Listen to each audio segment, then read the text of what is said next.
क्या राज्यपाल केवल केंद्र का एक एजेंट है या फिर राज्य का संवैधानिक प्रमुख? भारतीय राजनीति में शायद सबसे ज्यादा बहस इसी पद की शक्तियों को लेकर क्यों होती है। सिंप्लीफाइड यूपीएससी बाय पीपीपी में आपका स्वागत है। आज हम भारतीय राज व्यवस्था के एक बहुत ही महत्वपूर्ण और कह सकते हैं कि विवादास्पद अध्याय राज्यपाल पर गहराई से चर्चा करेंगे। ये एम लक्ष्मीकांत की किताब के 30वें अध्याय पर आधारित है। और चर्चा शुरू करने से पहले हम अपने सभी मौजूदा मेंबर्स को दिल से धन्यवाद देना चाहते हैं। आपका सहयोग ही हमें इस तरह की उपयोगी सामग्री लगातार बनाने के लिए प्रेरित करता है। और जो लोग हमें पहली बार सुन रहे हैं, उनसे एक विनम्र निवेदन है, अगर संभव हो तो हमारे YouTube चैनल को सब्सक्राइब करें और पेड मेंबरशिप ज्वाइन करके हमें सपोर्ट करें। आपका छोटा सा योगदान भी हमें और बेहतर कंटेंट बनाने में बहुत मदद करेगा।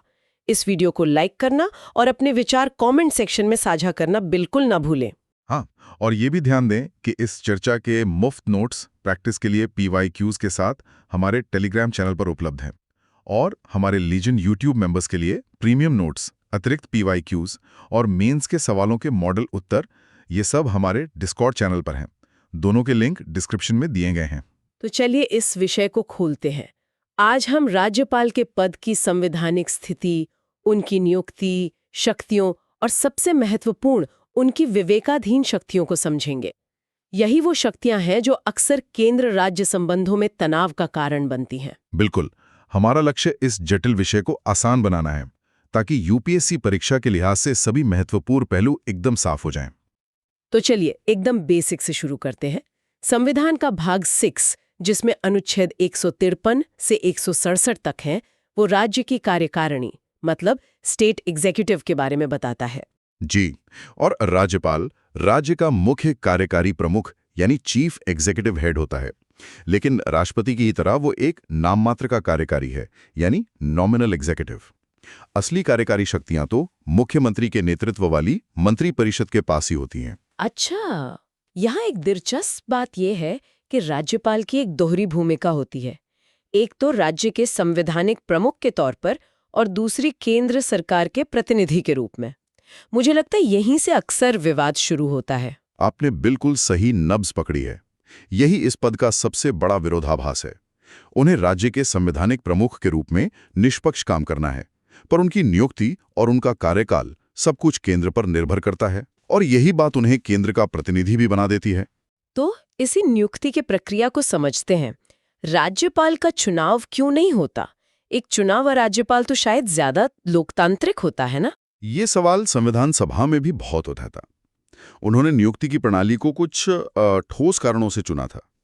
पहला, अगर राज्यपाल भी चुना हुआ होता और मुख्यमंत्री भी, तो दोनों के बीच शक्तियों का टकराव होता। कौन बड़ा है, ये सवाल उठता। हाँ, दो पावर सेंटर बन जाते। बिल्कुल। दूसरा, एक निर्वाचित राज्यपाल अलगाववादी भावनाओं को हवा दे सकता था और देश की एकता के लिए खतरा बन सकता था। और तीसरा कारण था चुनाव का भारी खर्च और उससे जुड़ी राजनीति से बचना।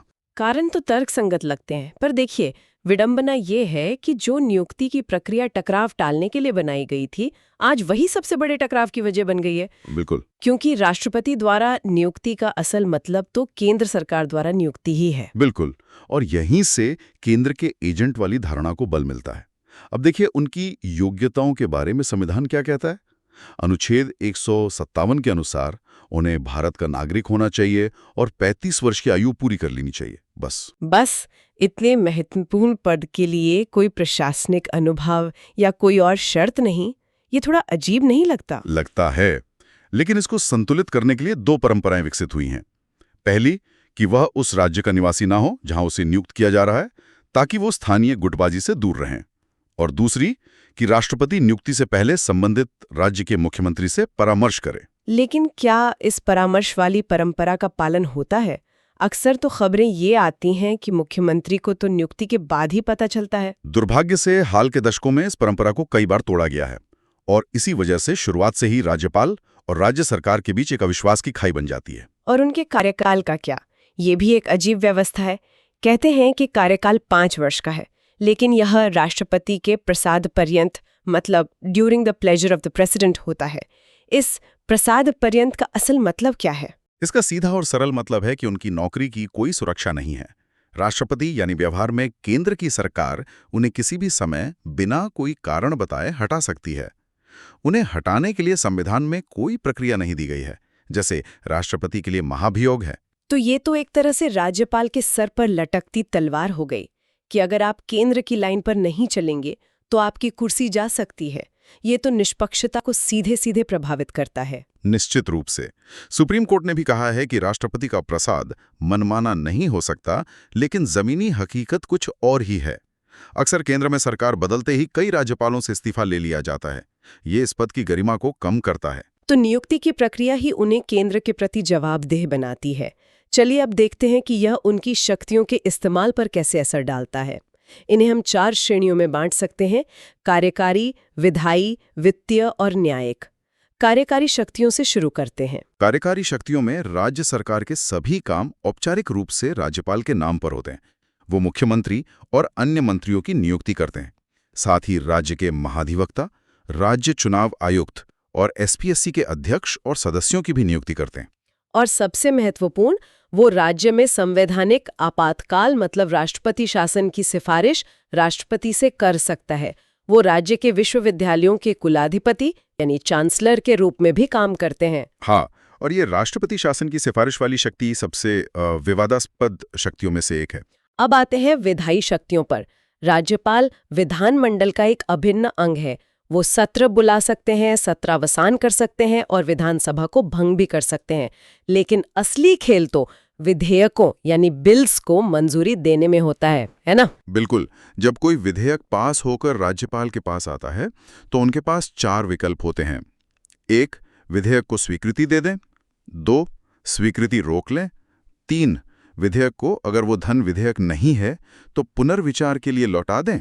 या फिर चौथा, विधेयक को राष्ट्रपति के विचार के लिए आरक्षित कर लेना। जी, और यही चौथा विकल्प सबसे विवादास्पद है। ये तो एक तरह का वीटो हो गया। मतलब अगर राज्य सरकार जिसे जनता ने चुना है कोई कानून बनाना चाहती है और वो कानून केंद्र सरकार को पसंद नहीं, तो राज्यपाल उसे राष्ट्रपति के पास भेजकर अनिश्चित काल के लिए लटका सकता है। सही कहा। ये राज्य की विधायी शक्तियों पर केंद्र का एक बहुत शक्तिशाली नियंत्रण बन जाता है। ये राज्य के लोकतांत्रिक जनादेश को कमजोर कर सकता है। और अध्यादेश जारी करने की शक्ति मतलब ऑर्डिनेंस मेकिंग पावर, वो भी तो बहुत महत्वपूर्ण है। हाँ, अनुच्छेद 213 के तहत जब विधानमंडल सत्र में न हो तो वो अध्यादेश जारी कर सकते हैं। लेकिन यहाँ ये जानना जरूरी है कि ये शक्ति न्यायिक समीक्षा के अधीन है। मतलब अदालतें देख सकती हैं कि अध्यादेश मनमाने ढंग से तो जारी नहीं किया गया। ठीक है, अब संक्षेप में वित्तीय और न्यायिक शक्तियों को भी देख लेते हैं। वित्तीय शक्तियों में मुख्य रूप से ये सुनिश्चित करना शामिल है कि वार्षिक वित्तीय विवरण यानी राज्य का बजट सदन के सामने रखा जाए और कोई भी धन विधेयक केवल उनकी पूर्व सिफारिश से ही पेश किया जा सकता है। और न्यायिक शक्तियां? न्यायिक शक्तियों में अनुच्छेद 161 के तहत वो क्षमादान दे सकते हैं और उच्च न्यायालय के न्यायाधीशों की नियुक्ति के संबंध में राष्ट्रपति उनसे परामर्श करते हैं। वो जिला न्यायाधीशों की नियुक्ति भी करते हैं। तो ये तो हुई वे शक्तियां जहां ज्यादातर उन्हें मंत्रिपरिषद की सलाह पर काम करना होता है। लेकिन अब उस क्षेत्र में आते हैं जहां ये संतुलन बिगड़ जाता है और केंद्र के एजेंट वाली भूमिका हावी होने लगती है। मैं बात कर रही हूँ विवेकाधीन शक्तियों यानी डिस्क्रेशनरी पावर्स की। हाँ, यहीं पर यह मामला सच में दिलचस्प हो जाता है। यही इस पद का असली शक्ति केंद्र और विवाद का कारण है। संविधान स्पष्ट रूप से कुछ स्थितियों में राज्यपाल को अपने विवेक से कार्य करने की शक्ति देता है, जैसे किसी विधेयक को राष्ट्रपति के विचार के लिए आरक्षित करना, या फिर राज्य में राष्ट्रपति शासन की सिफारिश करना। बिल्कुल। या मुख्यमंत्री से प्रशासन और विधायी मामलों के बारे में जानकारी मांगना। इन मामलों में वो मंत्रिपरिषद की सलाह मानने के लिए बाध्य नहीं है। ये तो वे शक्तियां हुई जिनका जिक्र संविधान में साफ साफ है, पर कुछ ऐसी भी तो हैं जो परिस्थितियों से पैदा होती हैं। बिल्कुल, और वही सबसे ज्यादा राजनीतिक हैं। उन्हें कहते हैं परिस्थितिजन्य विवेकाधीन शक्तियां। जरा सोचिए, चुनाव के नतीजे आए हैं और किसी भी दल को विधानसभा में स्पष्ट बहुमत नहीं मिला। अब राजभवन एक राजनीतिक शतरंज का बोर्ड बन जाता है कि मुख्यमंत्री पद की शपथ के लिए पहले किसे बुलाया जाए, सबसे बड़ी अकेली पार्टी को या फिर चुनाव के बाद बने किसी गठबंधन को। एकदम सही। यहां राज्यपाल का एक निर्णय सरकार का भविष्य तय कर सकता है। इसी तरह अगर मंत्रिपरिषद विश्वास मत खो देती है तो क्या विधानसभा को भंग करना है या किसी और को सरकार बनाने का मौका देना है? इन फैसलों में राज्यपाल पर पक्षपात के आरोप लगते हैं क्योंकि संविधान इस पर मौन है और उन्हें अपने विवेक का इस्तेमाल करना होता है। तो आज की पूरी चर्चा से ये साफ है कि राज्यपाल का पद केवल एक औपचारिक या रबर स्टैंप पद नहीं है। उनकी दोहरी भूमिका और खासकर उनकी विवेकाधीन शक्तियां उन्हें भारतीय राजनीतिक व्यवस्था में एक बहुत ही महत्वपूर्ण और संवेदनशील पदाधिकारी बनाती हैं। और ये समझना जरूरी है कि ये पद केंद्र और राज्यों के बीच एक महत्वपूर्ण कड़ी के रूप में काम करने के लिए बनाया गया था, लेकिन इसकी विवेकाधीन शक्तियों का उपयोग निष्पक्ष और संविधान की भावना के अनुसार ही होना चाहिए, वरना ये पद विवादों में ही घिरा रहेगा। हमें उम्मीद है कि एक गहरी चर्चा आपके लिए उपयोगी रही होगी।